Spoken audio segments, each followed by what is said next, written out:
You know, Proverbs 21 verses 25 says, the desire of the lazy man kills him, for his hands refuse to labor.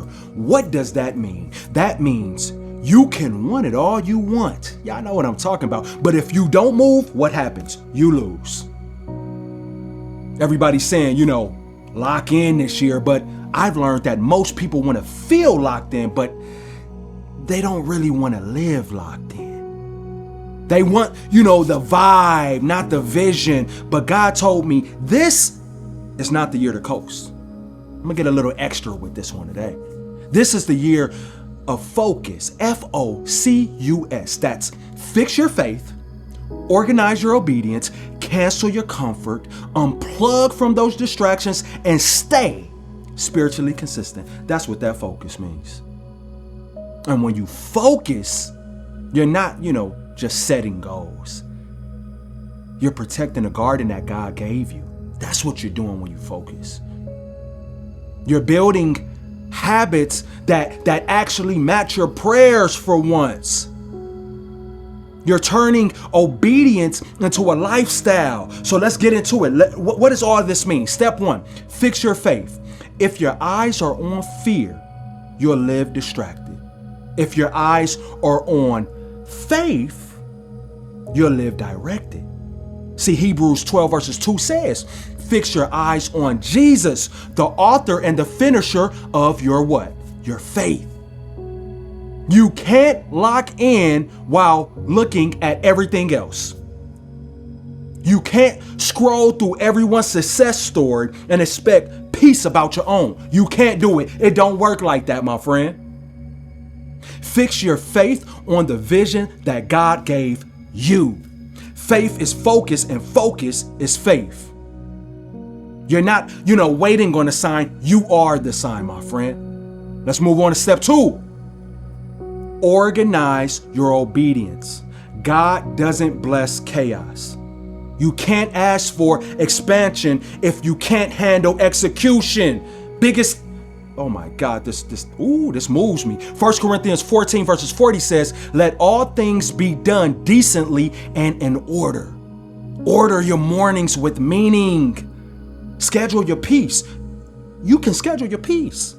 Plan your purpose. If it's not on your calendar, guess what? It's not a priority. When you organize your obedience, your discipline becomes worship. That's what happens. Waking up early becomes spiritual.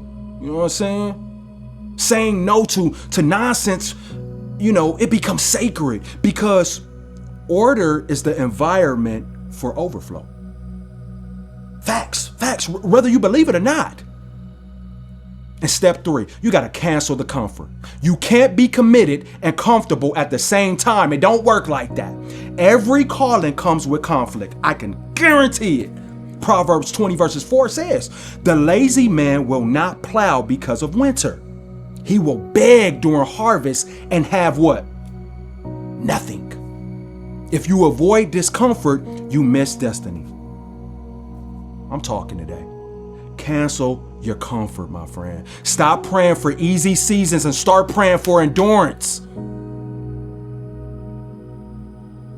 Truth, growth hurts. Progress is pressure. If it's uncomfortable, that means that God is stretching you for something way, way, way, way bigger.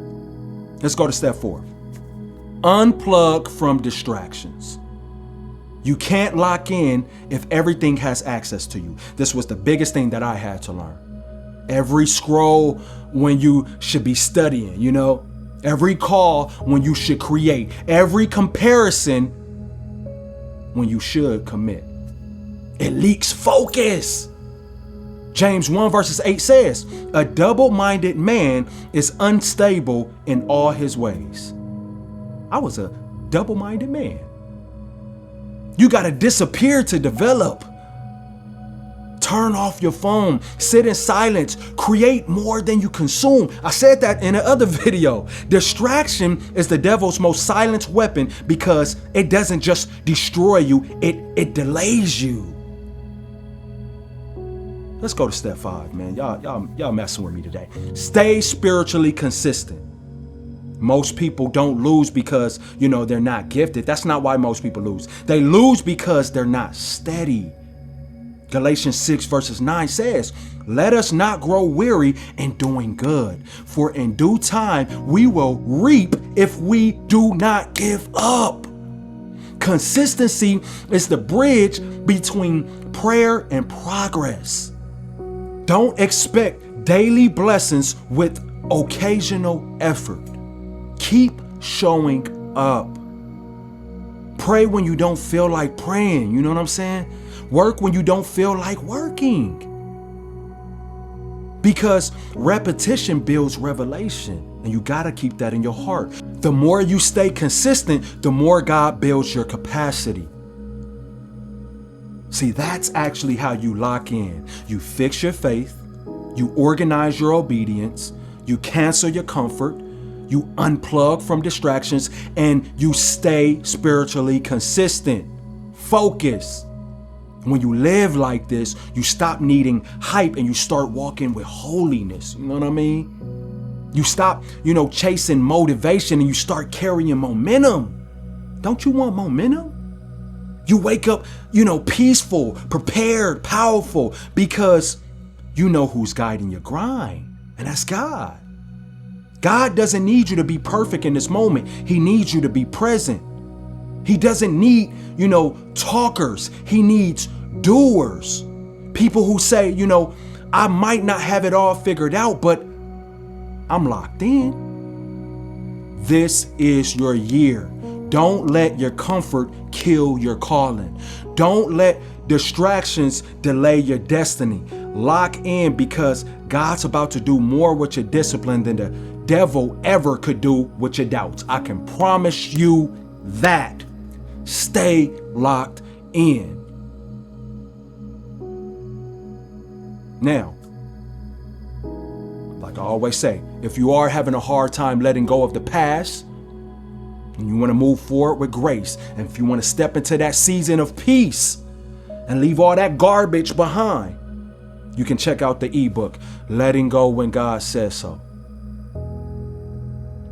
It can help you and it can change your life. Until next time, my friends, I am yapping. I need y'all to lock in. This is your year. No. We're not gonna wait till next year. We're not gonna wait till January to start. We're starting today. Focus. Until next time, peace. I'm out of here.